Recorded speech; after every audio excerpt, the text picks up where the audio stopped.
Yeah, dear members and friends of the Norwegian-Russian Chamber of Commerce, heartily welcome to the second networking meeting this year.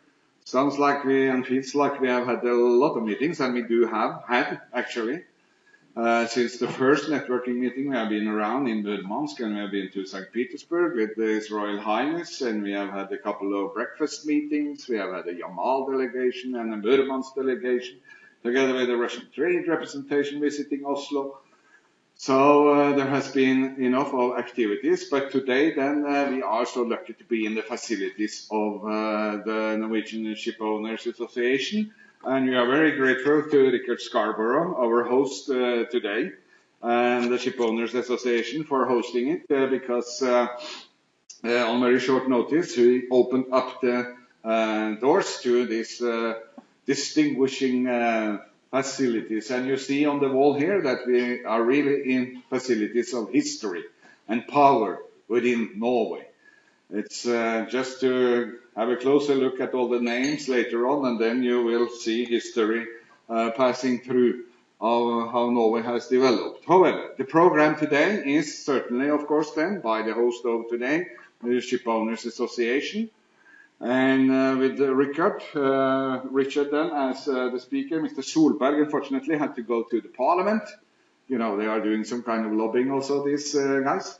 And we have then a speech by Mr. Smith from the Norwegian Bank, the Ukrainian crisis, impact on the Russian banking system, and as well a presentation then by Jørn Tverseth about the Young Entrepreneurship Program, which now has been accomplished for the first year. Unfortunately, Irina Fedotchkina from this center of cooperative medicines, she informed us this morning that she got ill, cannot take part today, so we tried to bring in a substitute, but it was not possible in such a short time. However, I'm sure that the speakers here are more than qualified enough to keep you engaged for the time scheduled for this, and then afterwards, as usual, refreshment. And as some of you would have seen next door, there are nice facilities for refreshments. But finally, before I finalize today's event later on, these are the new members so far this year. Certainly much less than previous years, because the first half of the year is always the half where we have the most applications for membership. But certainly the political crisis in Europe today has influenced on this and is influencing. We are trying to remedy this, and that will be discussed as well in the board in June. But for now, this is my introduction, Richard. And then I leave the word and the floor to you and the Norwegian Shipowners Association. And the title we have named for you, Russia and the Arctic, Major Opportunities for Norwegian Shipowners. Please.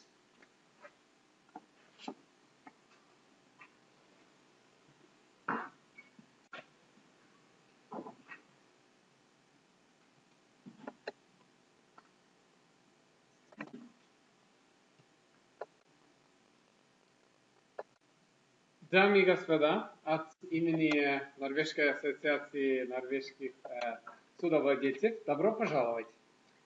Ladies and gentlemen, it's a great pleasure to welcome you here at the Norwegian Shipowners Association's premises.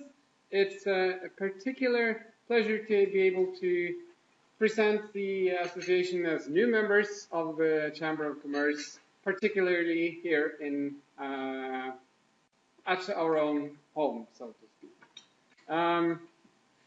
My name is, as was mentioned, Richard Scarborough. I'm on a temporary assignment with the Norwegian Shipowners Association.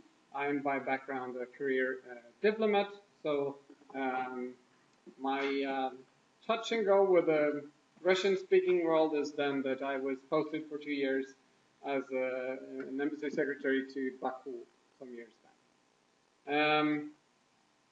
This relationship between the NSA and the Norwegian government, which I sort of happen to exemplify and to a certain extent is perhaps also exemplified by the fact that Mr. Solberg unfortunately cannot attend today. And we like to say that we do not always do lobbying. It happens from time to time that we are called to meetings at the Parliament, as Mr. Solberg was at short notice today as well, in order to provide information on certain issues and so on. But this close relationship, you can also tell from the wall here. And it's an interesting fact to point out that our first president, when the NSA was instituted back in 1909, was also, incidentally, the first Prime Minister of independent Norway, Mr. Christian Michelsen. And incidentally, the second president of the NSA was also a Prime Minister of Norway, Mr. Gunnar Knudsen. And he was, in fact, president of the NSA and Prime Minister at the same time, without seemingly combining the different interests he represented or with any difficulty.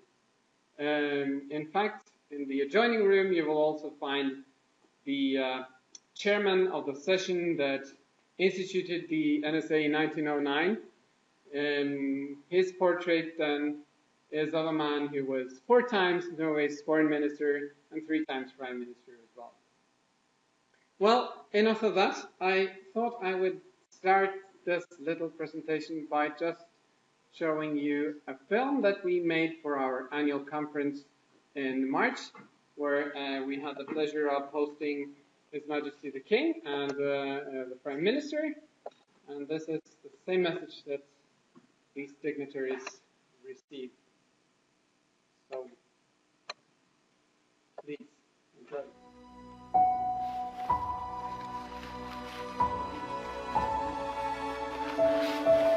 Den var fin. Akkurat som båten på jobben din. For å lage en sånn båt, så trenger du kanskje 1000 mennesker. Eller kanskje 2000. Oi, så mange. Ja, det er mange. Pappa, når jeg blir stor, så skal jeg bli skipper. Akkurat som deg. Det passer du nok bra til. Mitt skip er lastet med bananer. Mitt skip er lastet med biler. Mitt skip er lastet med baller og ballonger. Globalization, a worldwide network of trade, transport and energy supply. 90% of all goods are transported by sea. Trade routes at sea are the world's blood circulation. Your snazzy new trainers, your car, the coffee you enjoy, and the cup. Almost everything around you comes from other continents, and it comes by ship. One of the world's smallest countries has one of the world's largest and most modern fleets. Norway has been a world leader in the shipping sector for generations. Local entrepreneurship has made Norway an international success. 1/4 of all the vessels on the Brazilian continental shelf are Norwegian-controlled. Norway is closely linked to the global network. It brings opportunities. It brings responsibilities. We are ready for what's to come. In the years ahead, Europe's population is set to stagnate. But it will grow in Asia and Africa. More and more people will move to the cities. Economic growth is strongest in Asia, Africa and South America. Global trade has and will raise millions of people out of poverty. This requires supplies in new places. These supplies will come by ship, and they will come with the smallest possible carbon footprint. The most environment-friendly way to transport goods is by sea. Shipping generates less than 3% of man-made greenhouse gas emissions and delivers 90% of the world's supplies. Norwegian shipping companies own some of the world's most advanced and environment-friendly fleets, and we strive to do even better. To operate in new waters, new environmental requirements will have to be met. We have the expertise and the innovative capability needed to meet those requirements.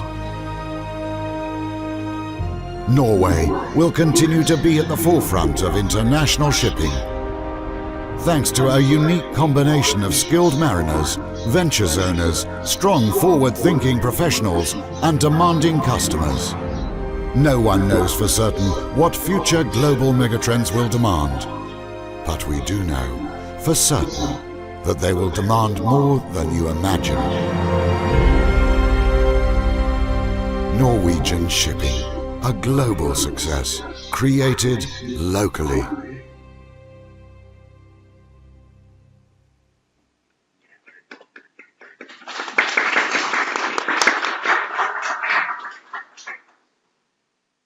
Thank you. This just as a means of introduction, and then I thought I would go on to speak a few words about our interests in Russia. I would leave a major part of that for a few minutes later. But let me start out then by saying that since we have a few members of ours here among the audience, that in itself is an indication that Russia is really growing in importance to us. We also, just before our annual conference, as usual, asked our members, what do you see as the most important growth markets for your companies in the years to come? And there is no doubt that at this point the political situation was a bit less complicated than a couple of 3-4 months ago when we did this.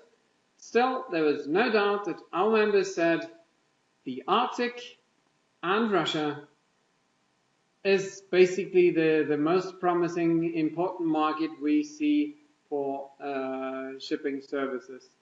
And that's a very important indication to us and an important background why we ourselves would seek to improve ties with Russia and engage more on the opportunities that Russia is really presenting to us. By way of example, as you will know, Exxon is this year starting drilling exploration in the Kara Sea in cooperation with Rosneft. And for that particular operation, there is one drilling rig contracted, which happens to be from one of our members. And besides of the 14 vessels contracted to support this drilling rig, to our knowledge, 10 are provided by our members. So this again goes to show the magnitude of what may be to come as offshore oil and gas exploration is steadily growing in importance in the Russian part of the Arctic as well. Then there are, of course, other interests linked to coastal shipping, linked to deep sea shipping, where some of our members have important interest. And there as well, we have, of course, broken down by segment this questioning we did of our members. And there as well, they tell us that we see important opportunities. Then I thought I'd go on to say a few words about the Norwegian Shipping Association in general. This film tried to give you a sense of where we're going in terms of megatrends that are affecting us. And this is really the mindset where our members are operating as well, trying to see what large changes are coming ahead and how they will impact our society in general and the extremely important infrastructure that shipping constitutes. Here you will see the major areas of mega cities that are to come, that have to be served, as was presented in the film as well. And this, of course, really goes to show that Asia is another extremely important area to watch out for. But interesting facts can also be gleaned in terms of the position of Norwegian shipping from a very recent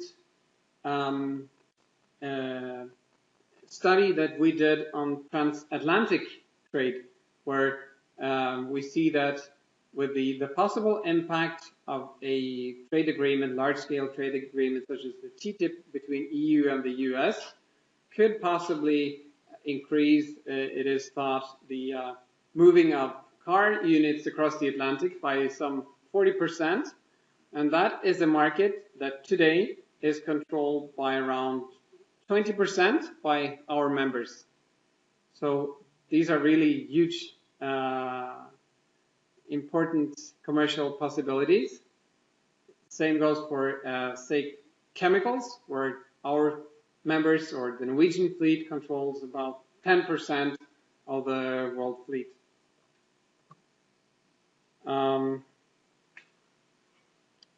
This should be known to all of you that there are some major areas in the world in terms of trading lanes, and there are some very major areas in terms of offshore exploration as well.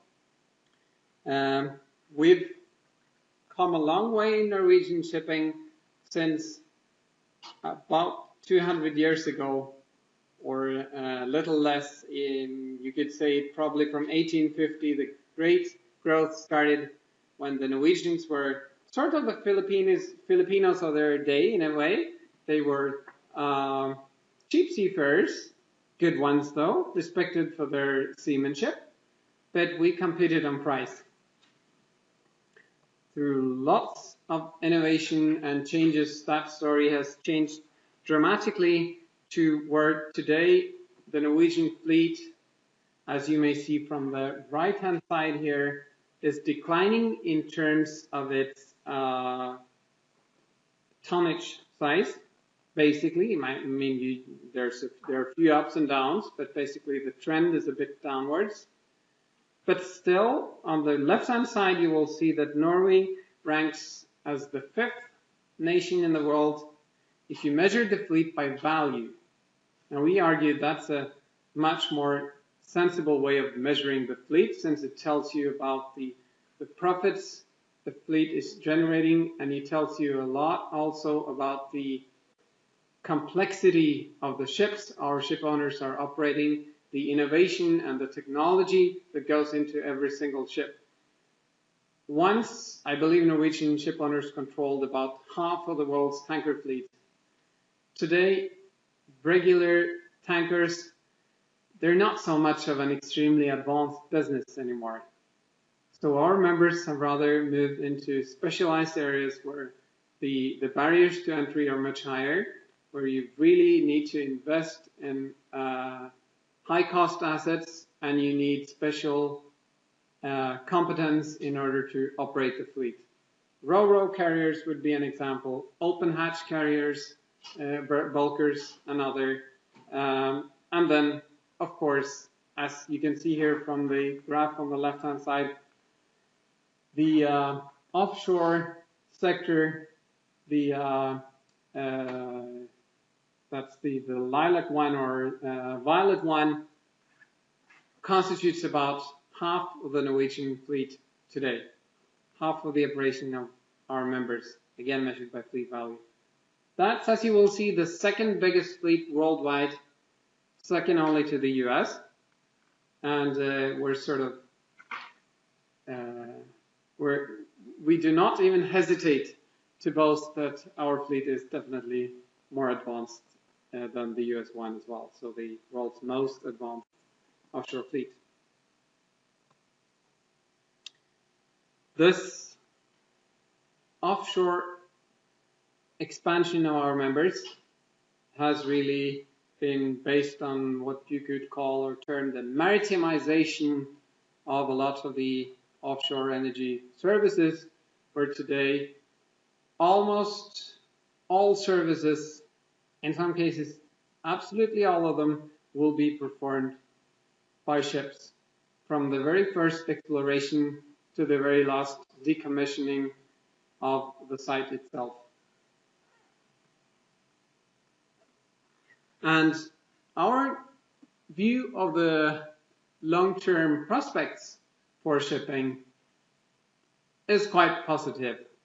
We know that shipping is presented with fluctuations, and may encounter more, yet other difficult ups and downs, but we think the long-term trend is that you will see a growth in deep sea shipping as trade increases.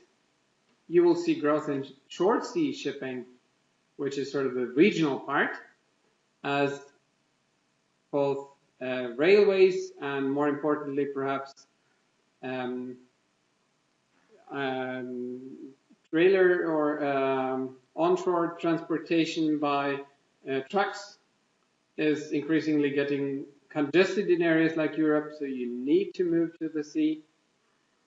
Then, of course, the offshore sector will be impacted by the greater and greater need for energy.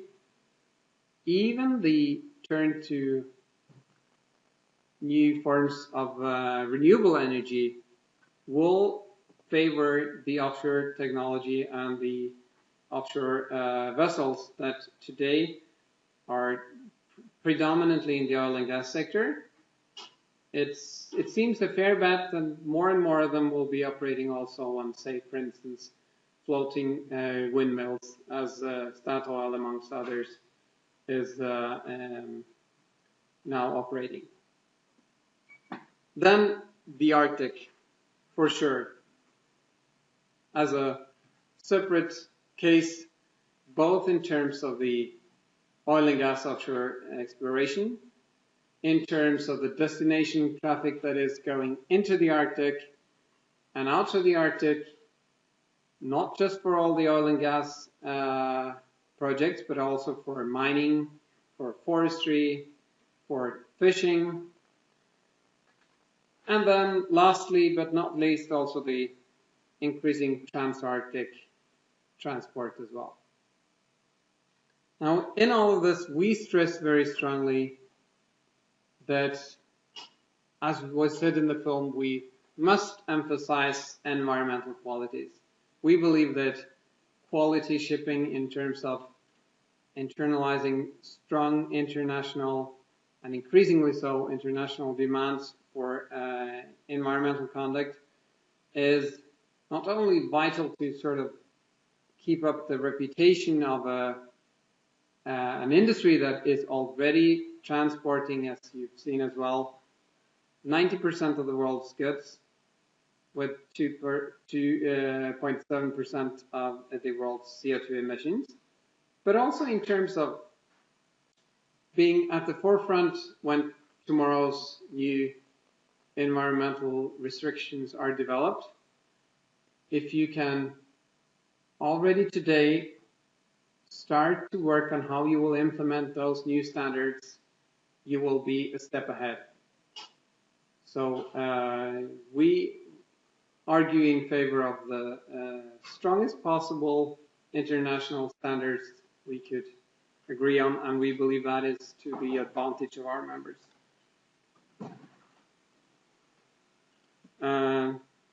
This is just one of the studies that I know DNV is here today as well, that we've commissioned DNV to perform precisely for this purpose.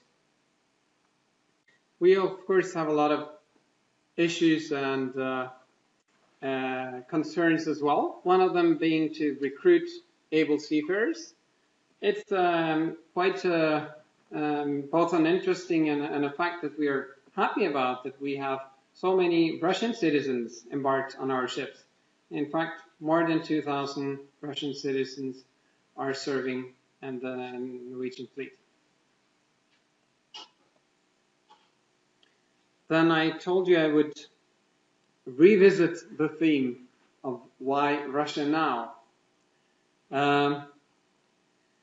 We believe that when the attention to the Arctic really increases, as it does these days, it makes sense for companies to come together and see what they can do in terms of learning from each other, in terms of exploring real, concrete business opportunities and options, but also in terms of studying together how do we need to operate in an environment that is so fragile as the Arctic. Now, all of these are themes that you can go to any number of conferences and discuss them. But we believe that there is room for one meeting place which is not designed by the government in order to further their point of view, or neither designed by NGOs to promote their interests.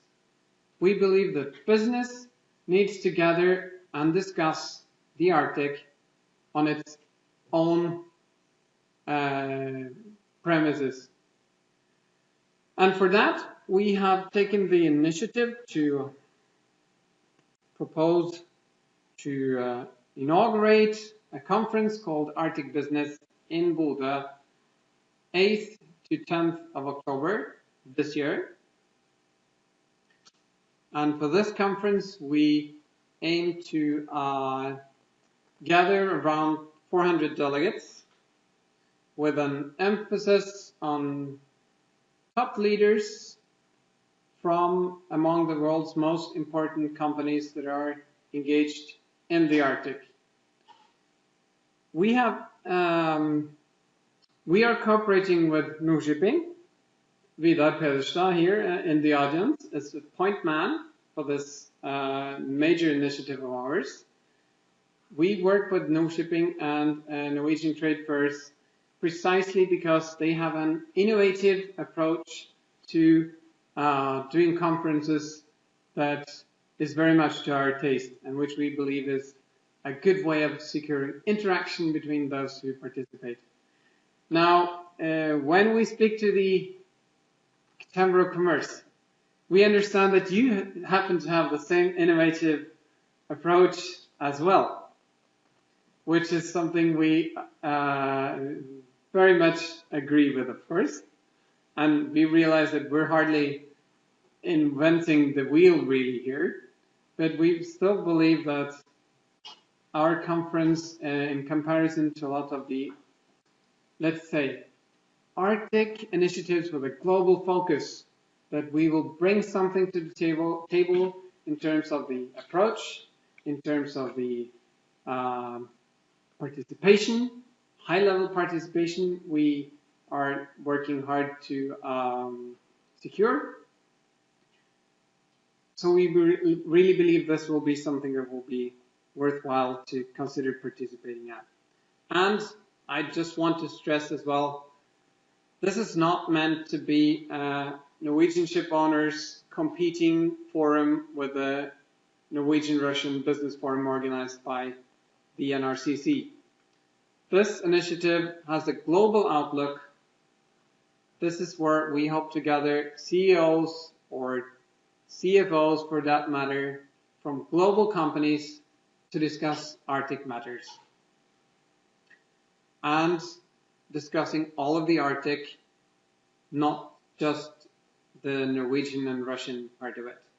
Though, for sure, we believe that Russia and Norway, it's a strong alliance, and we're in very, I would say, good talks with with Russian partners on how we can develop this into something where Norway and Russia together takes the prime place among the Arctic nations. Just to show you an outline of what we're thinking with this concept in Bodø, we imagine 5 thematic areas, so to speak, where we aim to have CEO level executive forums of close participation of say 10, 15 participants that discuss among themselves important topics for their particular industry. I should move on to say just a couple of words even about the program, if I'm allowed. As I said, we want to do this as a different approach, so we will unfortunately not ask a lot of dignitaries to come and deliver opening speeches. We will rather go straight ahead there, you see on day 2 with a presentation of near-term scenarios. And then we will continue with a lunch, which is supposed to be interactive as well. And then for the executive workshops I mentioned, so that we build upon the presentation of the near-term scenarios that were featuring in the open session. And then the best part of this will be the second day, where we hope to have, or we believe we will have the CEO leaders of the executive forums presenting their cases together and a discussion as well, summing up this, thus qualifying with input from the participants the scenarios that we presented at the output and the themes that were mentioned in this overview. I have to mention also that this is not at a preliminary stage, but it is at a stage where there is still ample room for input from your companies as well. So your willingness to engage is very much appreciated. I think that basically sums up my presentation, but I'll be very happy to take any questions you might have.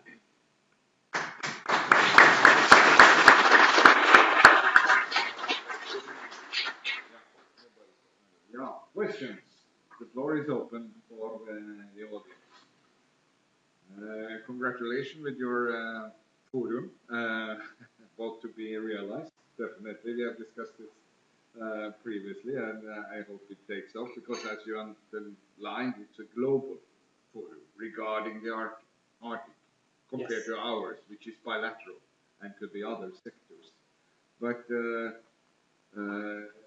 my question is more to the Northern Sea route. You didn't mention it too much, I think. How is the atmosphere in this Shipowners Association and the focus on that one? Because yes, you have the offshore activities in the northern part, the Norwegian part of the Barents Sea, Russians, Kara Sea you mentioned, but with Mr. Falk in the audience, I should be careful with my words. Yes. But on the other hand, it's not a coincidence that we always talk of offshore oil and gas first, then secondly about transport in and out, destination traffic to the Arctic, as we tend to believe those two will be the first ones that will materialize, and then sailing the whole route, the trans-Arctic sailings will probably come a little down the road and in vast quantity at least. We are well aware that, for instance, the Chinese Polar Research Institute, they were here in Oslo last year, and several of you probably heard them describing how perhaps 20% of China's trade could go via the Northern Sea route by 2020, or perhaps 50% of the container traffic by 2030.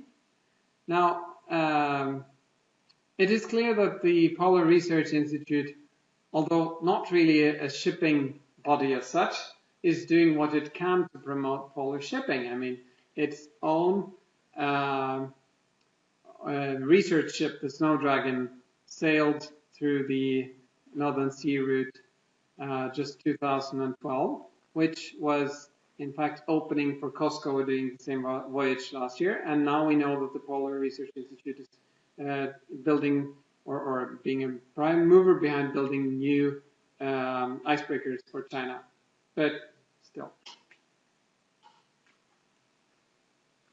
yes, others having Maybe Mr. Falk would like to add something to that. well spoken, yeah.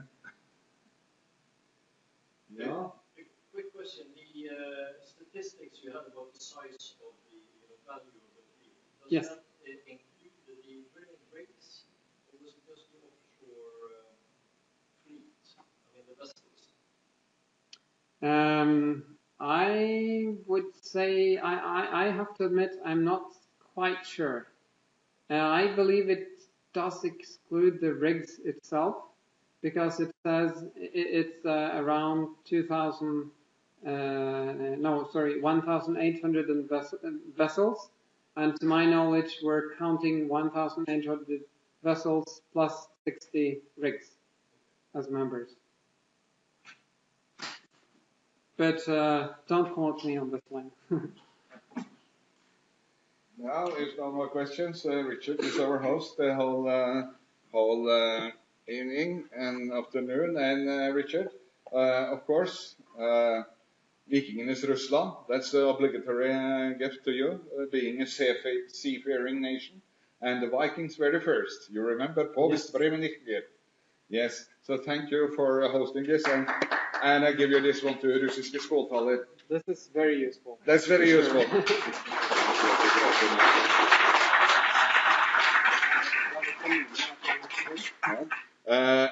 Okay, Richard is here now, but it's also a big chance that he might be moving to the Consulate General of Norway in Murmansk. So if you see him there, then you know from where he is coming. Thank you, Richard. Then I mentioned in the beginning of start, yes, we could have had more members had it not been for the political conflict in Europe today, and that is a minor issue. More important is how is the international sanctions influencing on Russian banking system, because after all, we are business and financing and lending and guarantees is a central topic. And we are so lucky to have then a large bank in Norway, the Norwegian Bank, and Mr. Schmidt is Jan Erik Schmidt, senior analyst, is the one who will give a brief. Where are you? There you are, yes, please. So the floor is yours. Crisis in Ukraine, effect on Russian banks.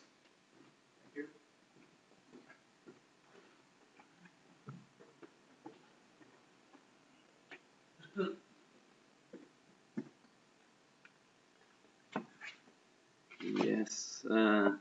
Before I start, I'd just like to say that when I hear talk about Russian banks, I talk about like a top bank, those that are systemically important, because as you probably know, there's lots of banks in Russia, but here the focus are on the larger banks. So let's start with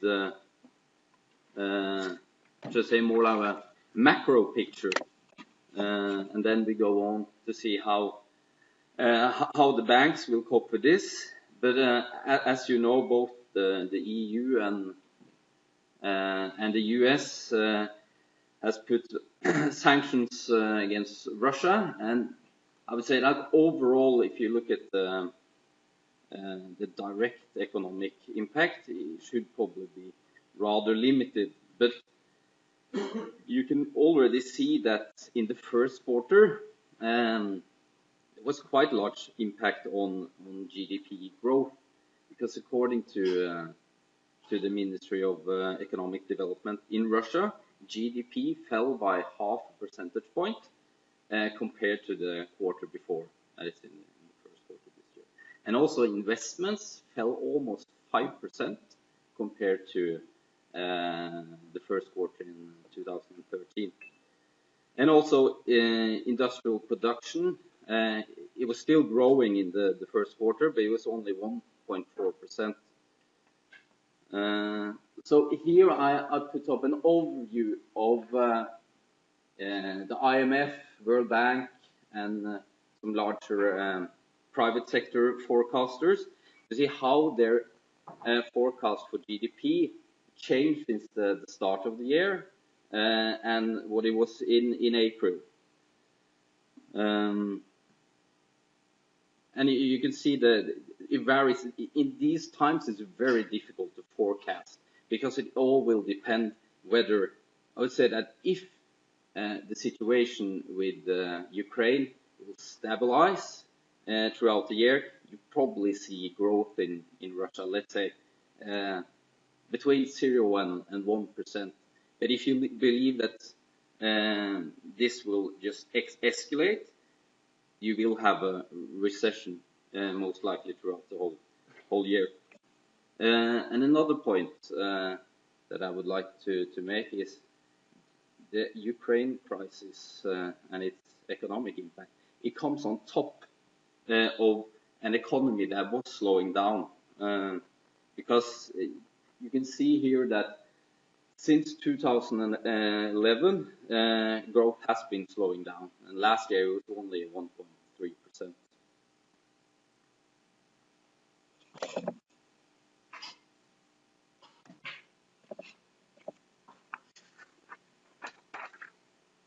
Yes, and regarding sanctions on, as you know, there's quite a lot of persons and entities that have been sanctioned by the EU and the US. And the US now has 4 banks that are sanctioned. But here I listed them. I showed how large they are in total assets in dollars, and which country rank they have by assets. And as you can see, they are relatively small banks, maybe with the exception of Bank-Russia, which is by far the largest. They are smaller banks, and even Bank-Russia is total assets of 15 billion. It's not a systemically important bank at all. By comparison, Sberbank's balance sheet is about $500 billion. So like the direct effect, those banks that are sanctioned, they're not large enough to like pose a systemic threat to the Russian banking system. But of course, the indirect effect of the sanctions are larger, because of course you create a fear that more sanctions will come, and even as some of in the EU and US, they are always, you know, they at least they say that of course they can impose more like sector-wide sanctions, and if that were to happen, you know, then you would have more dramatic effects. So this one is this graph. It shows net capital flows going in and out of Russia, and the red bar there, it's non-resident net inflows. It's basically what foreigners net brings into Russia, and the blue bar is what residents are. In this case, you know, there's a net outflow from basically Russians, you know, exchanging the ruble and put them in euros or whatever. And as you can see here in the first quarter of this year, the net non-resident inflow was only 15 billion. And that was down 1/3 if you compare to a year ago. And if you look at what came into the Russian banks, it was down 2/3 of what it was a year ago. But if you look at the net outflow from residents, you see it's quite large in the first quarter. It was 55 billion net in the first quarter, and that was more than was the case for the whole of 2013. And as you can see, you have to go back in 2009, where they had the severe recession, and then the figure was a little bit higher. So the key question is like, how will this develop in the coming quarters? And that, of course, will all depend on what will happen in Ukraine. I think most, if it settled down, I see most expect like an outflow around 100 billion this year. But of course, it will be more. The more tension and even the higher the risk of more sanctions, the higher it will be.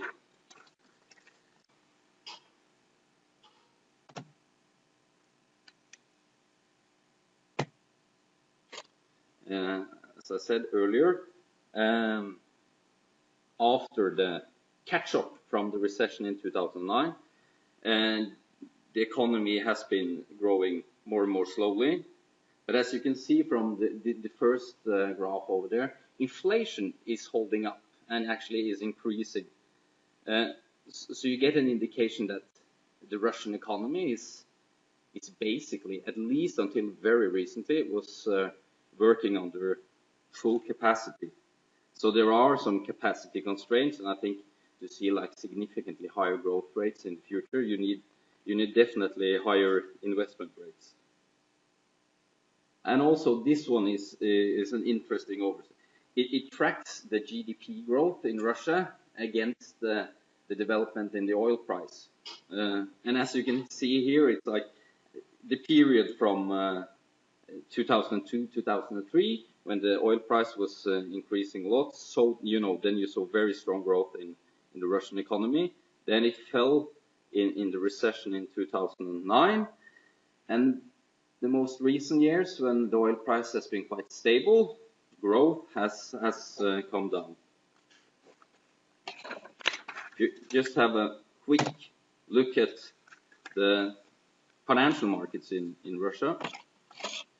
The ruble is down about 11% since the start of the year, and so is the main stock exchange, the MySex, and especially the ruble depreciation has led to as I said, inflationary pressures. So the central bank interest rate has gone from, I think it was 6% in February, and now it's 7.5%. And that transformed directly into the money market. So there is the short-term interest rates have gone from 6.5 to 8.5, which is quite a lot, in just a few months.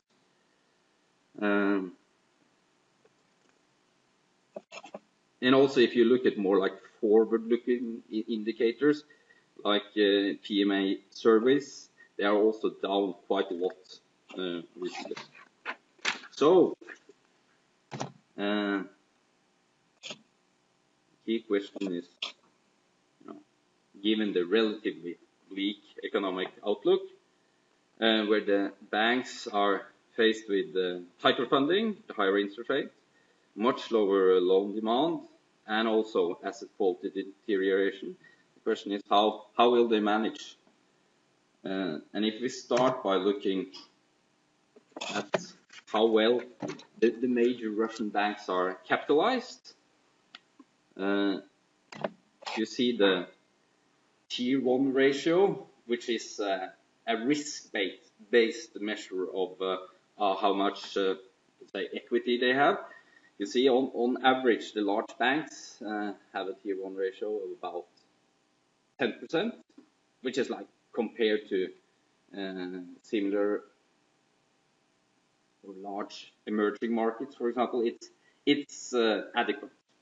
It's not among the strongest, but not among the weakest either. But as you can see, there are larger differences between the top 10 banks. You see the large state-owned banks, their Tier 1 is about 10%, and the large private banks are a little bit weaker, like about 8%. And as you can see, the large foreign-owned, like especially Raiffeisen and UniCredit, but also Rosbank, their capitalization is very strong.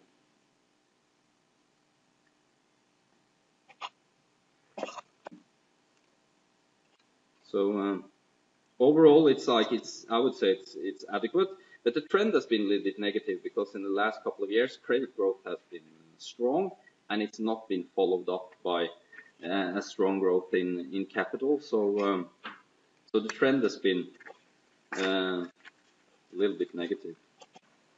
If we look at asset quality, the same banks, the blue bar shows non-performing loans as a percentage of total loans, and overall in the system, it was by year end 2013, it was 7%. And you can see here it varies quite a lot. But maybe more interesting is the red bar that actually shows the problem loans that the bank has, minus the reserves it already put in place to cover those losses, and divided by the bank's equity. And here is like the more negative it is, the better it is. That means that you have already reserves that are much larger than your problem loans. And this picture is with one notable exception with VTB, you see most of them are quite strong on this one. So that means that, you know, they already have reserved for quite a few losses that can materialize without, you know, probably they have to increase the reserves. But that being said, you know, when the economy is slowing down, problem loans will increase. I think the most, or the segments that are probably where they will see the deterioration most strongly is consumer lending. According to Moody's, the rating agency, 17% of the large banks' total loans are unsecured consumer lending.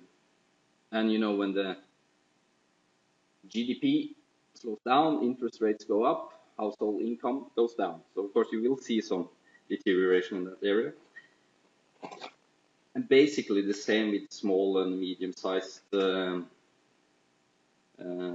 businesses. Traditionally, that's the sector when the economy slows, you see quite a lot of losses in that sector.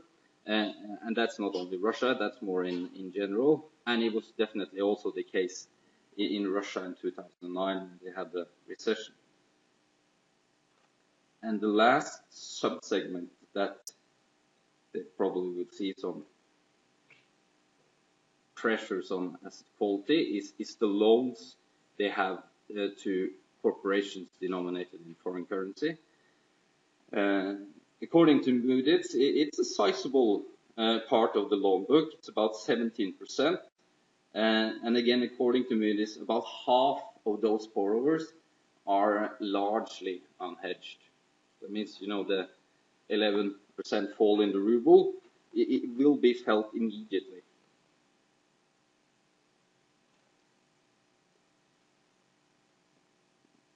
I think overall, if the situation in Ukraine, if it's stabilizes, I think you won't see any dramatic increases in non-performing loans among the major banks. I see most of the rating agency, they see like up. It was 7%, as I said, by the end of last year, probably like touching 10%. But of course, if Ukraine, if it gets much more dramatic, you know, it will get higher. Look at the profitability.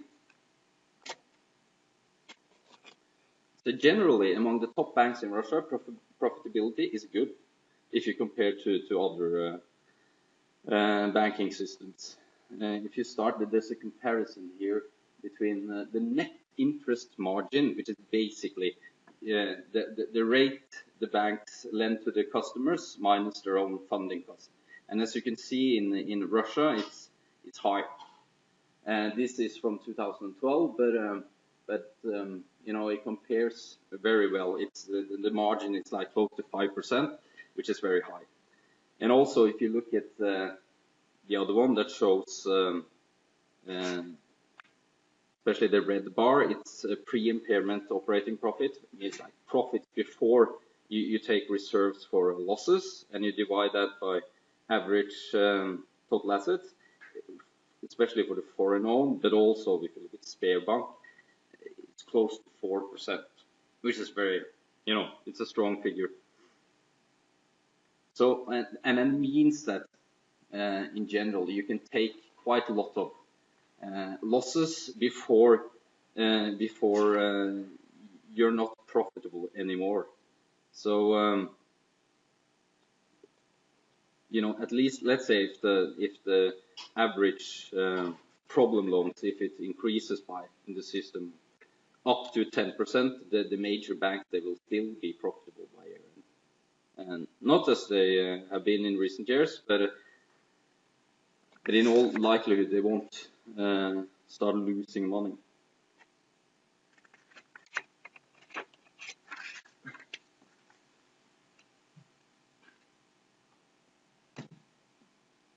There's one aspect that are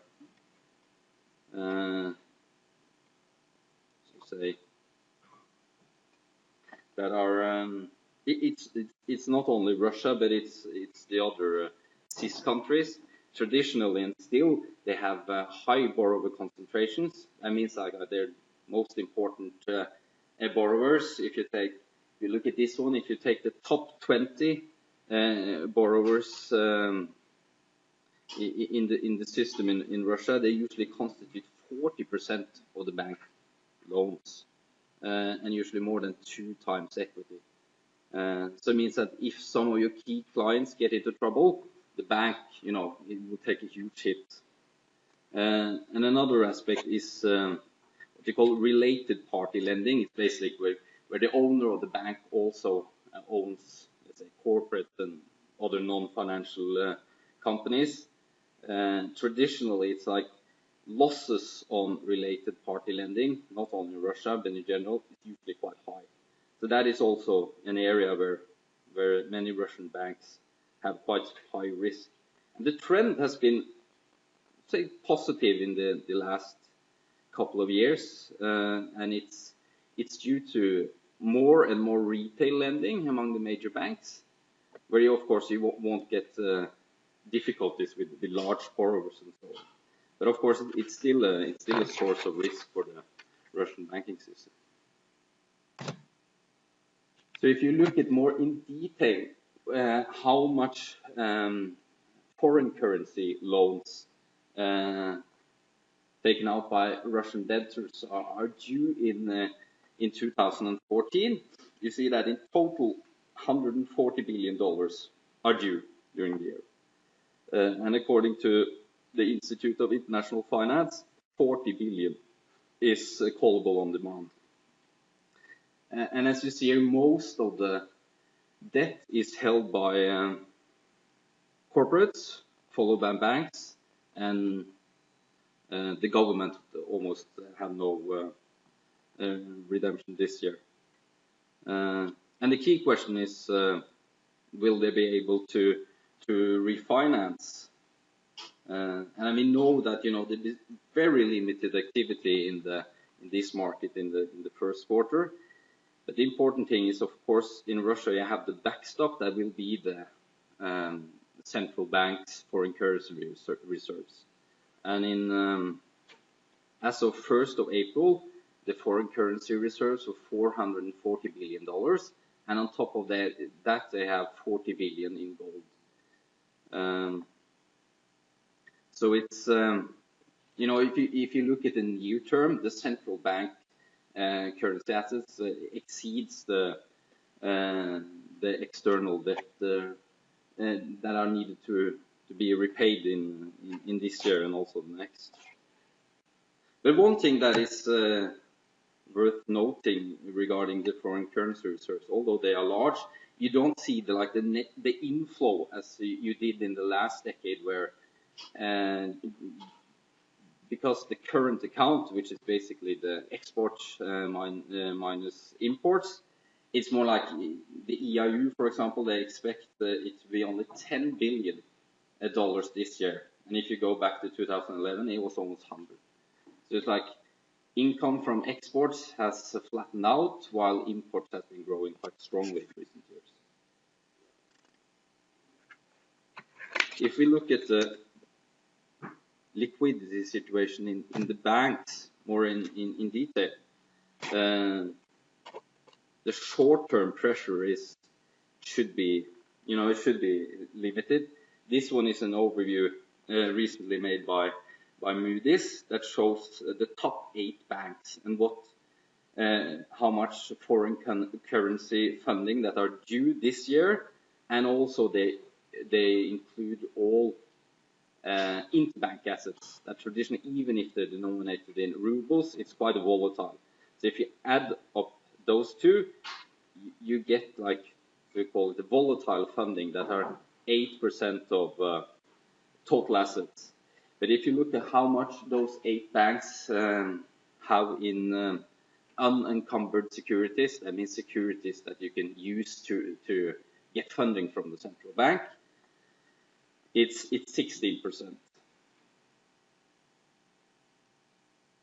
And in addition, they have reserves with the central bank and so on.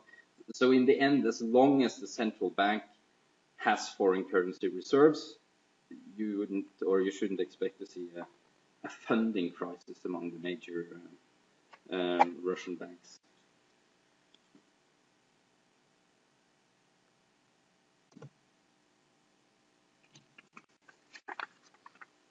You probably know,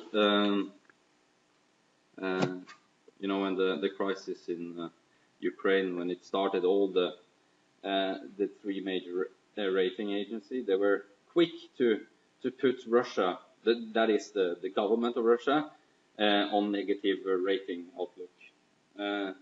And so far, it's Standard & Poor's have downgraded Russia by 1 notch, and the others, they keep their rating on a negative outlook.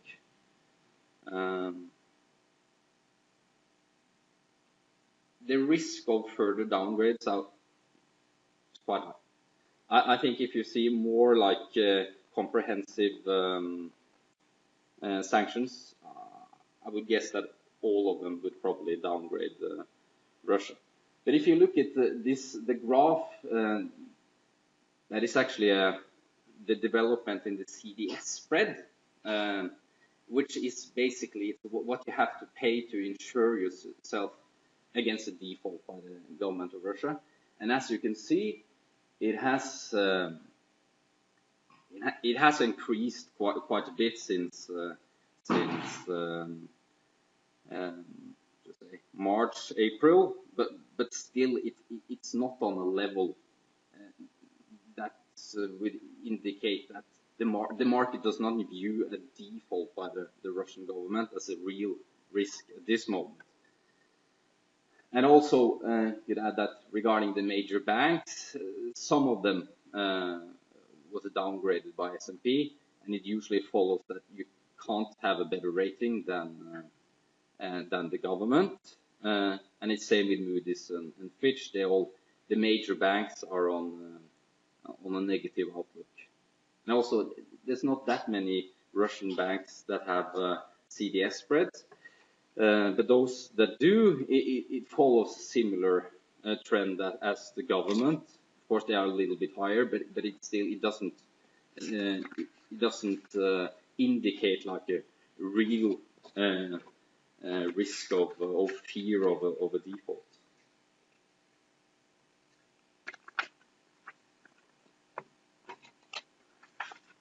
Yes, that was basically what I have to say.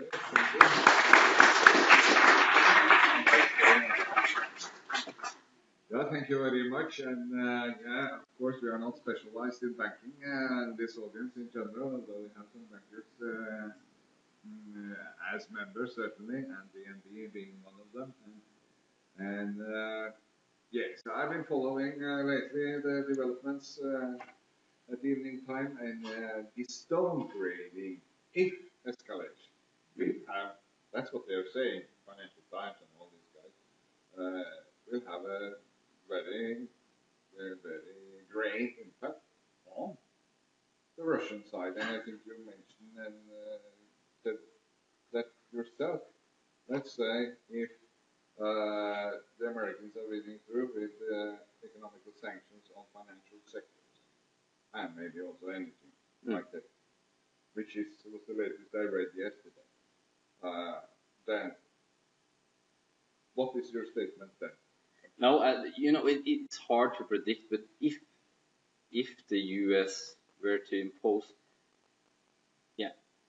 general sanction on all Russian banks, that I would guess that would have a dramatic effect. Because it's then it will be quite similar to, in many respects at least, as it was in Iran. Thing is, like, if there's sanction, you're not sure whether definitely some transaction will be permissible, others not. There's a little bit uncertainty about what would be okay, what would not be okay, and then I think many banks, at least, you would ask the question: is it actually worth the risk? And then precautionary, at least you will be very careful. but isn't the Western banks already being precautionary due to all sanctions already initiated? Look, for instance, with Bank of Russia, the first impact there, and rapidly downgrading, rapidly, I'm sure you must also for DNB within the banking system. Are we about to finance this? You're ending up with the guarantee institute of export credit very rapidly. At least it's like I think what every bank with activities in Russia is like, you see that the risk here is increasing of something, down the road that will happen. So at least the major banks, I know they have, at least according to the Financial Times, they are still active. But of course, I think most of them are cautious and probably more core clients than was the case. But I haven't heard of any like pulling out. Except from DNB, you sold out in Myanmar. You're not the right one to answer this one, maybe, but I see you have your serious. So, but okay, I know it was negotiations all along before. Björn, you want to comment? What can I say? First and foremost, this decision was made a year ago, long before Ukraine was included. So, and it is due first and foremost maybe to the government in Norway for equity, which made it necessary for the bank to activity, not litigation assets, or activity. Of course, we closed some local branches in Norway as well. More than 1,500 people left the bank. And development in Murmansk is in many ways contradictory to what we see here. It's a very good development, but still very small. And the Norwegian activity in Murmansk very carefully said it's not growing. So our development in Murmansk has been based on the Russian companies as well as Russian private markets. And this is not quite in compliance with DNB strategy at the international level, where we are based activities to support Norwegian business life. So the deal was made with our Russian bank because we believe that develop the Russian banking market or the banking customers, the Russian customers, should be at least theoretically better for Russian banking than Norwegian. So it's Stockholm was put on hold, and that we can see that Norwegian business activity is not increasing. So in 2 months, it was time to follow up on that decision. Yeah, thank you. Now it's a different situation here, but Don, you have a question? Yes, thank you. My question is somewhat beside the presentation. But, there was an immediate sanction on money transfer by the big car company, Western car companies, when the Ukrainian crisis came up. Now I know that hotels in Rome offer 5% discount if you pay cash. What is the situation in Russia as to money transfer services? At least the situation with Mastercard and so on, I think that was settled after a couple of days. But one of the banks that were, I think it was, let me see, it was Subin, I think, was one of those banks, and it didn't take long before it came on the sanction list. So then it was out of the question anyway. But how it is functioning with the credit, I'm not sure. But I haven't heard of any like major disruptions. But I'm not sure. Igor, and now let's have a financial guy first, and then Igor, and then Henrik. What I understand from your presentation is that you find that Russians actually they are not too bad to look at. But what is really dangerous is that if you have you have the sanction. So the risk is actually the sanctions for payment transfer or for no trade activities. But the fundamental situation of the global bank of Russia is that they are Yeah, I would say if you, yeah, I think like overall the major banks, they are, you know, they should definitely be able to withstand some pressure. But if you look at if they totally like shut out from foreign funding, of course they have to rely on the central bank. But if you look at like the short term, they have lots of, I said it's $440 billion. So, you know, the liquidity situation, at least in the short term, should be okay. But of course, if the, you know, the whole Russia is shut out from the international payments and trade, it's yes, you know, the difference between the short term and long term. But of course, yes, you know, look at Iran. You know, it's not the situation you want to end up in. Yes, at least it depends. If you see in the short term, it's definitely, and it's lots of uncertainty because you don't know. You know, I still think like a comprehensive sanctions on the whole financial sector in Russia as it is now. It's still quite unlikely, I would say. But you know, you cannot rule it out. Depends on what happens, you know, on the ground in Ukraine. Yeah, it was Igor and then Henrik. You started answering my question, but anyway, can you please put in simple terms, what were exactly the sanctions against Russia Bank, or what was involved, and can you comment further on what exactly the worst case sort of scenario in practical means, what the VS can do? You already mentioned that they can so-called financial transactions and so forth. What does it actually mean? Is it possible in a view of fairly extensive trade, especially in energy, between Russia and Europe?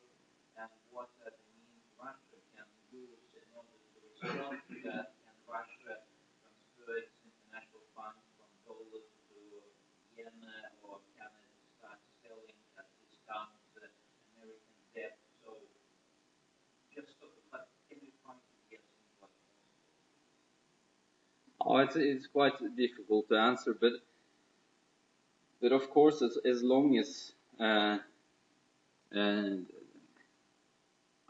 think looking at Iran is probably like it can give you some insight, because the thing is like as you probably know for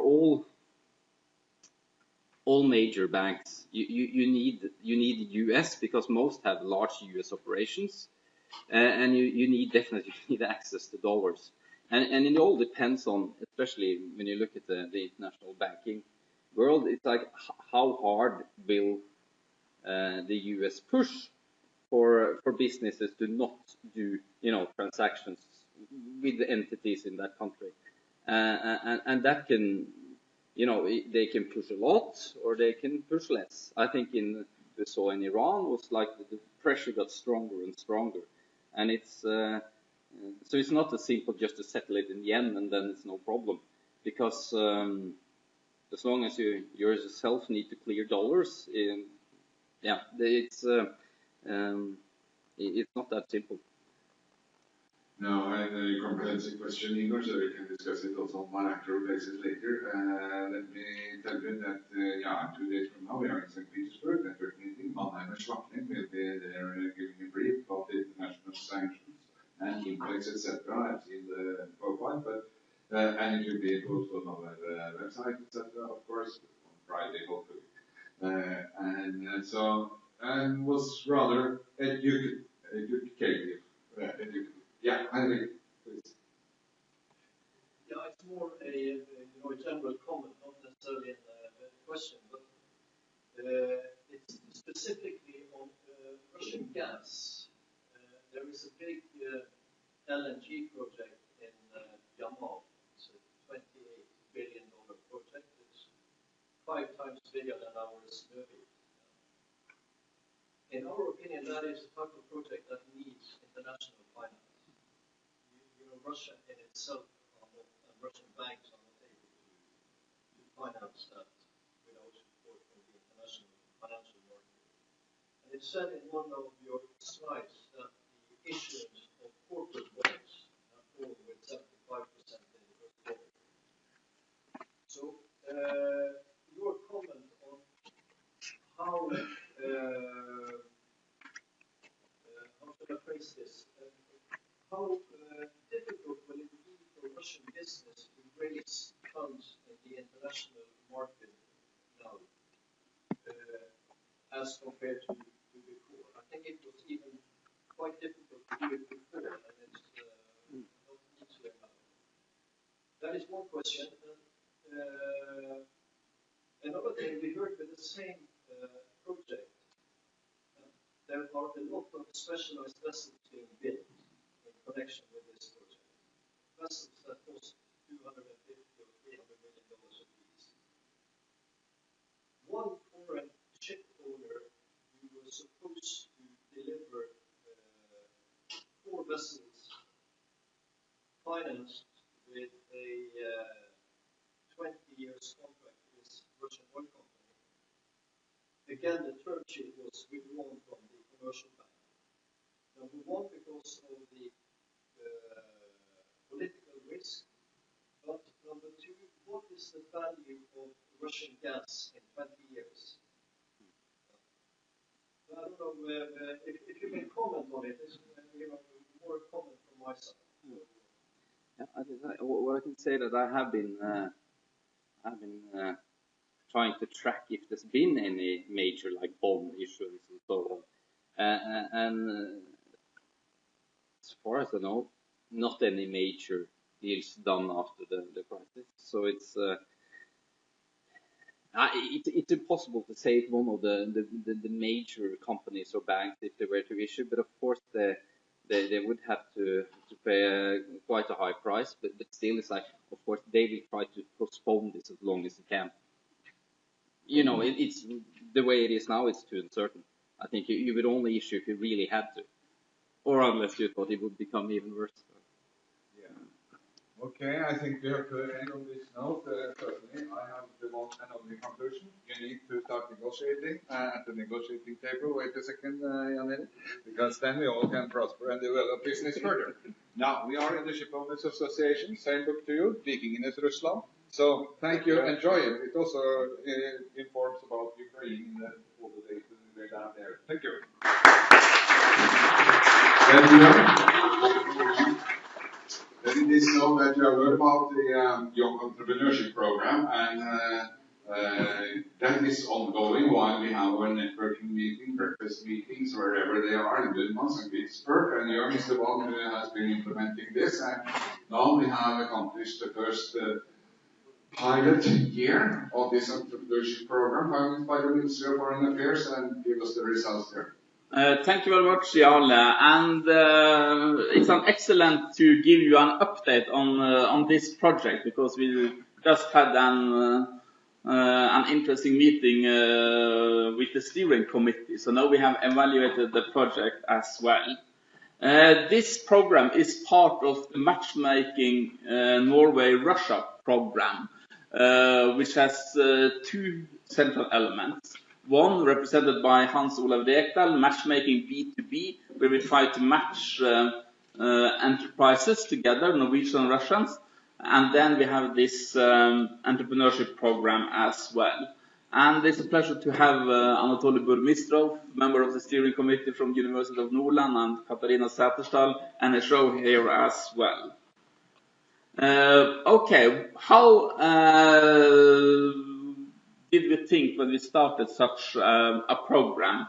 And the main purpose is to strengthen long-term business relations between Norway and Russia.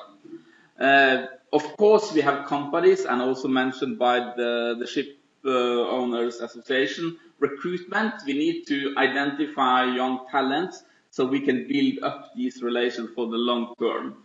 Education and training, entrepreneurship international marketing, market knowledge about Norway and Russia, culture, and so on is very important as well. And then to stimulate some cross-border ideas and business ideas as well.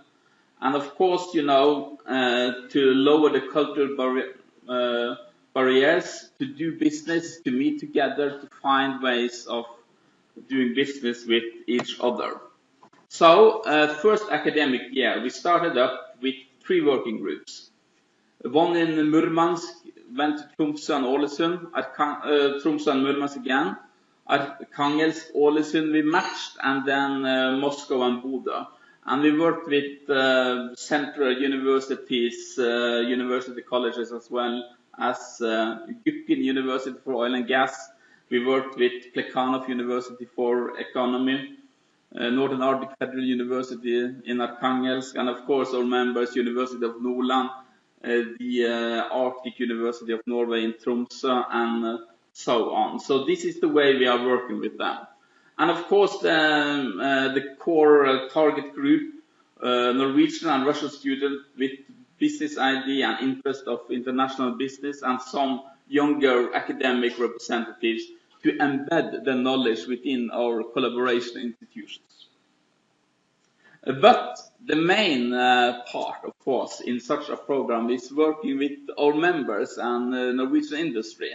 And as we plan, we are working with central industrial sectors of the Norwegian industry. We had the maritime industry represented by Rolls-Royce, and we challenged the participants.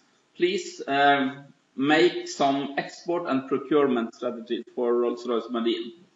That was a task given to these students. Then in the Murmansk Tromsø group, we challenged them with an investment case or several investment cases. Fish farming, and they needed to have some lending of money, some funding from Sparebank 1 Northern Norway, and also their daughter bank, Northwest One Alliance Bank in Murmansk and St. Petersburg. And of course, oil and gas is central as well, and we had supplier development plan for Statoil as well. We, of course, had active students, participants, and as you can see in the center of this picture, Mr. Svein Giske from Rolls-Royce Marine. He did an excellent job with his enthusiasm, following up students and so on, and that was, I would say, a huge contribution for a successful end result, also for Rolls-Royce Marine. We had the evaluation during the process, and as you can see here, we are with the lawyer, Sven Leksner from Mannheim Swakling, together with student participants at Mali Kareli in Arkhangelsk. And the participants, immediately after we finalized the first session, they gave us a very good feedback. This is something they like and want to take part in. And of course, today we evaluated the program, the whole program for the first academic year, and we see that they actually learned a lot about Norwegian-Russian business relations. Some of them got good ideas, and they are optimistic about how to use this knowledge for the future. We went, of course, to Ålesund, and Mr. Giske is central again. We visited the simulator center. We visited the premises of Rolls-Royce, where we can see some equipment, deck machineries, propellers, and so on. The statement of Mr. Giske, I'm impressed of the work of the students, because he got 6 export plans delivered from these students, and as I understand, it's valuable information as well for the company. This is the winning team for this Arkhangelsk Ålesund group. Nice picture.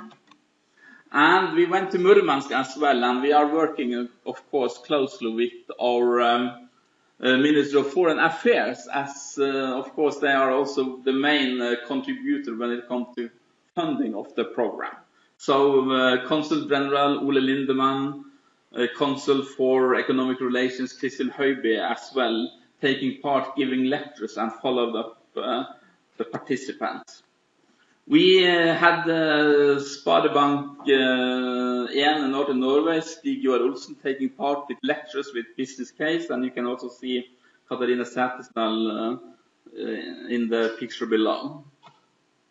We went to Tromsø, and some of the students taking part and see the picture, the view of the town of Tromsø, very interesting, and also some excursions and things that brought together and gave us a good working environment were incorporated in the program. In Moscow, we opened the session with His Excellency Ambassador Nampet, giving an opening speech. Statoil with Natalia Galalobova, central representative there, heard about the final results. And His Excellency, the Ambassador, were so pleased about this program. And he said, okay, I have opened now, but the next time I will invite you, all the participants coming to the embassy for the end ceremony. So the students were very impressed about him, to meet him twice, and he got very popular as well because all the students wanted to have pictures with the Ambassador Nampet. And this is the team, the big team in Moscow, as you can see. Moreover, we are now in a process where we are recruiting more student participants. So just now, application deadline 12th of June for Norwegian students. So we are now in the market working with our partners, University College of Ålesund, University of Nordland in Bodø, and the Arctic University, Tromsø, and they have also campus in Alta as partners. But students from the whole country can apply. And it's also important to mention that within our plans, we now will have and launch a business case with Kværner for the Moscow-Bodø group. We are very pleased to include them. We have discussions for the other working groups, but there are also possibilities for you, the members of the chamber, to take part if you have some ideas. So then I would be very pleased to discuss with you about such contribution as well. As you see, we have the three mentioned groups. We will match Murmansk with Ålesund. We are working with 5 universities, institutions in Murmansk, 5 in Moscow, and 2 in Arkhangelsk. So we want to have good qualified candidates as well. So this is a short update about what we have been doing. We have some central partners, and especially thanks to our members or enterprises that giving lectures, contributed with business cases and so on. Thank you very much. Thank you. Are there any questions or comments? You don't have time. Clear enough? Yeah, clear enough, and I can talk with you, and we will be hanging around with this. And the point is, of course, when we launch this in 2012, is that we have to think about the generation tomorrow when it comes to the Russian market. And that is a thought we have in common with also the Ministry of Foreign Affairs, and certainly it gives our members an opportunity to profile themselves to the coming generations from these regions. And some are grabbing it, like Sveinung and those now.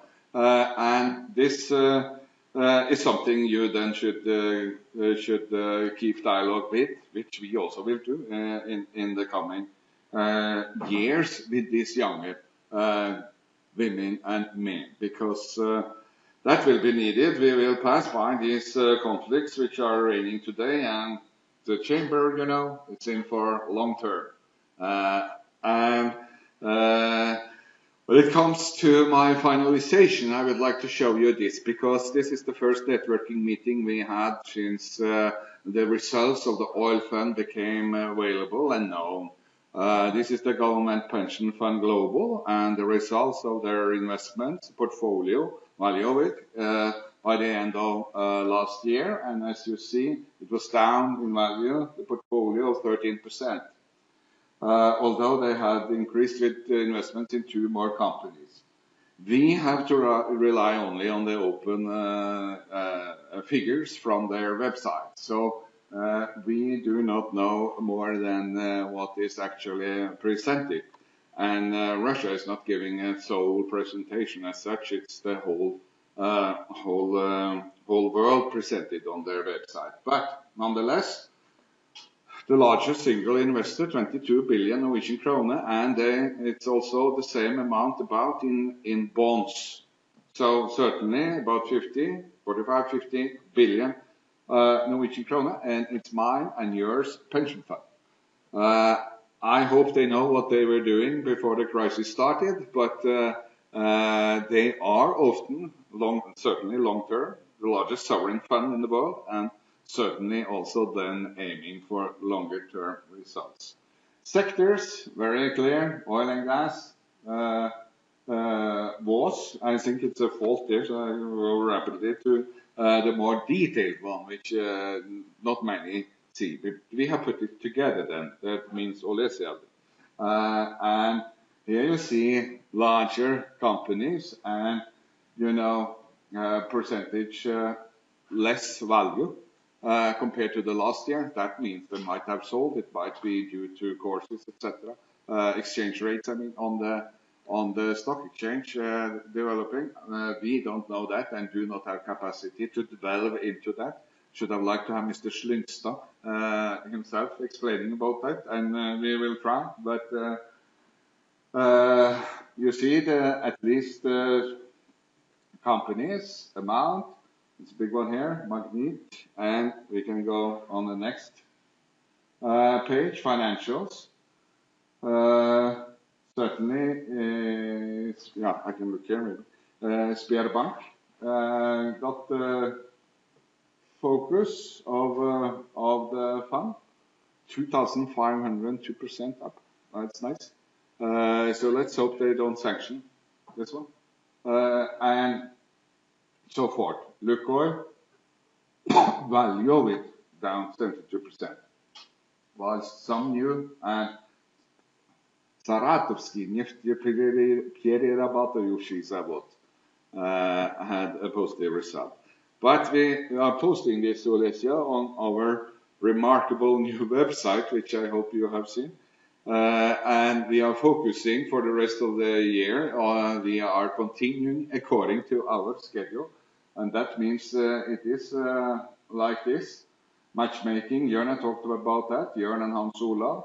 We are doing the networking events. We are depending on the financing from the Ministry of Foreign Affairs to be active in regional Russia. But they have given us orally at least confirmation, and we have been running this for long already with several events. We have the branch groups. We have scheduled business delegation to Russia, and I'll revert to that.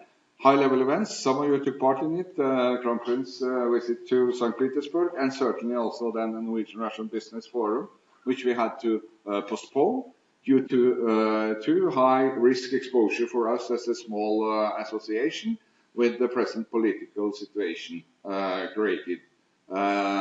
Because we are depending on participation fees and a certain number of high fee-paying Norwegians. And we had less sponsors for this NRBF than we had in previous years. And that's up for discussion in a board meeting in June. Well, relations with authorities, that's something we are running constantly. And we have also another project in the Ministry of Foreign Affairs regarding developing tourism, Burmansk, Arkangelsk, Northern Norway, but also Central Norway. That is scheduled to start then in the autumn, but we'll have meetings briefly with also the Consulate General in Norway, who are those really eager for that. And it's Jørn then who will be running this, because you as paying members are entitled to what you have got here, namely networking arenas and business delegations and whatever. But I mentioned one delegation. It is so that the Confederation of Norwegian Enterprise and Katarina, she has given us a task of organizing what they have contracted actually with the Ministry of Foreign Affairs, such doing business in Russia. seminar. That is scheduled and agreed upon now with the Russian side to take place on the 19th to 5th of October. And some of you have taken part in these events previously, but we will mail this tomorrow then to members and non-members. It's open for everyone and participation free of charge. So this is, and it is decided that St. Petersburg is the region. I hope that you decide to make use of it, because then it's given introduction, you know, about Russian economy, Russia as a market. It is also information and opportunities for meeting Russian companies. So Hans Olav will be the one to discuss with regarding this. Monday we sent out also to you the invitation to the annual meeting, and this is the verdict of the election committee of the chamber. Liv Monica Stupholt has been the chair of that committee, and with Tor Halvorsen and Leonid Surguchov, Halvorsen from Telenor and Surguchov from Lukoil. And this is then the proposal to the General Assembly. Hope you will attend 3 of June, 1545 in the facilities of Selmen. And believe it or not, but Mr. Thomas Michelust is quitting as chairman after 10 or 11 years soon, from the very beginning, and Liv Monica is the one to propose then to continue. Some members take re-election, Thomas as a member of the board, Tor Halvorsen, Tor Olaf Andersen, and Tatiana Sadirina. But then also some new members to the board proposed, elected. And I underline, this is proposed. It's the members in the General Assembly which approves and or propose others. But Rolf Fiskerstrand from Fiskerstrand Shipyard at Fiskarstrand, remember that, because this is very complicated. I met him in Ålesund, and they are very active in renovation of Russian trawlers and have aspirations also when it comes to the Russian market. Ingrid Alskarstein, she's substituting Jan Erik Johnsen, but then from Moscow, because Jan Erik has come back home, has been working with Ukraine, and now it's not much business there for seafood industry, so he's working on Asia. Ståle Torgersbråten, Guarantee Institute of Export Credit, maybe a better choice than Export Credit Norway, because I think we are moving into a Guarantee Institute status in the bilateral business. But then notice the last one, Hans van Lamon, Rosneft Nordic Oil. So the board, with other words, are following their long-term strategy with having more Russian companies on board in the board. Previously, we have then Lukoil and also Russia Direct Investment Fund. So this is then the decisions. We look forward to seeing you there. That annual meeting is expected to finalize at 16:30. That means we have half an hour to go to join in on the summer party event on board, what's the name again? Legend, yes. Some of you have been there previously, and well, I think we are about 50, 60, 50 maybe now, and I know that many of you are waiting because the deadline is not there, but don't wait too long. You might miss the boat. It takes only 100 persons. So next activities, well, Rune, Meti and I are going to St. Petersburg tomorrow morning, and we are having a networking meeting there, and also meeting in Team Norway with the Consul General, Innovation Norway. Then on the 19th of June, it is a networking meeting in Murmansk, and very much focused, as far as I see from the program so far, regarding Yamal. Yamal has the interest. Yeah. Yes, Yamal has the interest of the business. Okay, here I should be. Yes. And then it might be, we haven't totally agreed yet, there will be opportunity to have regional meetings with regions in the Russian trade representation on June the 4th. We'll see if that is being launched. And this is the last one before the summer arrives, summer holidays. So we, in spite of whatever happens in politics, we are continuing according to our plans. And so is it with our plans now also, Richard. There are some refreshments in the neighboring room, as far as I understand. And once again, allow me to thank you for opening the doors to these magnificent facilities. And believe me, we do not object if you invite us again. So thank you, and see you next.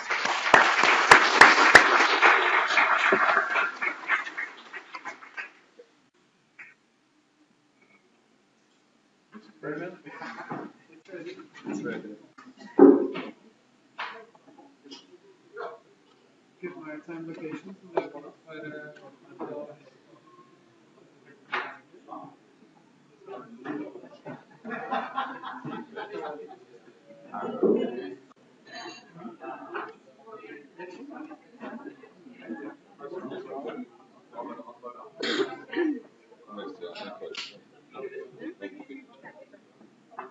Kjempebra.